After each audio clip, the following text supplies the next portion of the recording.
بہت پیار ملا طلعت صاحب سے. اور سڈنلی پھر ہوا یہ کہ طلعت صاحب سے بات چیت ذرا کم ہو گئی, اور پھر ہمیں پتہ چلا کہ طلعت صاحب کی طبیعت بہت خراب ہے. میں بہت سارے دوست جو شوبز سے تعلق رکھتے ہیں, جب ہم سب سے ہماری آپس میں بات ہوتی ہے تو ہم یہی بات کر رہے تھے کہ ماشاءاللہ طلعت صاحب نے حکومت کی ہے اس انڈسٹری پہ, اور الحمدللہ ایک بہت بڑا نام ہماری انڈسٹری کا.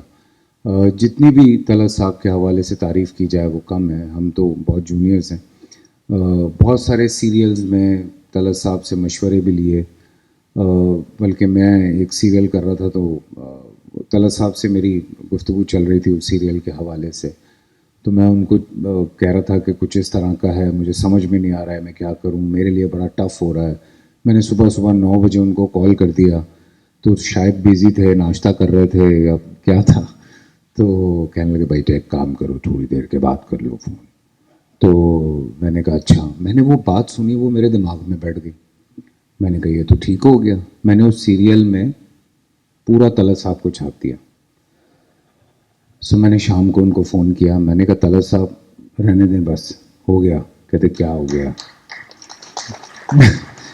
تو اس سیریل پہ پھر ایوارڈ بھی مل گیا. تو میں نے کہا طلعت صاحب یہ یاد ہے, میں اس کے ہاتھ نکال کے رکھ لوں گا, باقی آپ کو ٹرافی بھیج دوں گا.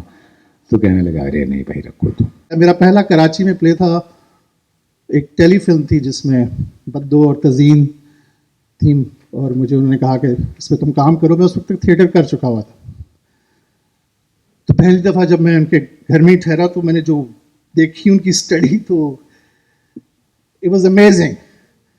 میں نے ہر طرف بس نیچے سے اوپر تک کتابیں ہی کتابیں چاروں طرف. میں نے ایسی جگہ بہت کم دیکھی تھی. تو آئی واز ویری امپریسڈ کہ اینڈ بس بہت سی باتیں جو میں ابھی تک سوچ رہا ہوں اور محسوس کر رہا ہوں. اللہ ان کو جنت نصیب کرے. میں اور اسفر پیسے جمع کر کے سر سے ملنے جایا کرتے تھے. 3 لوگ ہوتے تھے, 2 چائے کی پیالی پیتے تھے پی سی میں, اور ساتھ میں اس زمانے میں طلعت صاحب بینسن پیتے تھے. ایک پیکٹ بھی ہم لے کے جاتے تھے. صرف ہم ان کو دیکھنا چاہتے تھے. We were mesmerized by his, we was impressed by him as an artist. ہم کس طرح سے بات کرتے ہیں, how he behaves, how he says, what is thought about life. تو پلے کر رہے تھے. طلعت صاحب ہم ویسے ہی, ہم تو جنگلی پودے ہیں, نہ کہیں سے سیکھ کر آئے ہوئے ہیں. طلعت صاحب پہ کیمرہ لگا دیا, ہم ان کو ویسے ہی بہت امپریس تھے. تو ہم ایک پلے کر رہے تھے, رشید مکینک کو پتہ تھا, میں پاگل بنا ہوا تھا اس میں.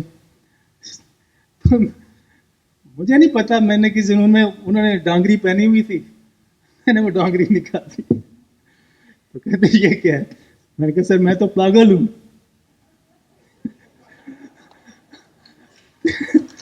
تو وہ مسکرا دیے, لیکن وہ ہمیشہ ایک ڈسٹینس رکھتے تھے.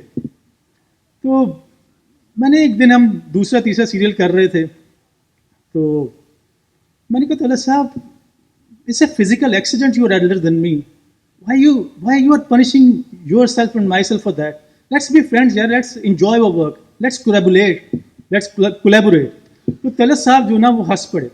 اس کے بعد علی معین اور اویس خان ہمیشہ کہتے تھے تم جب آتے ہو تو طلعت صاحب مسکرانا شروع کر دیتے ہیں, یہ کیا بات ہے؟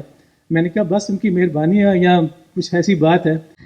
طلعت صاحب کے ڈرامے زباں زد عام ہیں, چاہے وہ کشکول ہو, چاہے وہ ہوائیں ہوں, پرچھائیاں ہوں.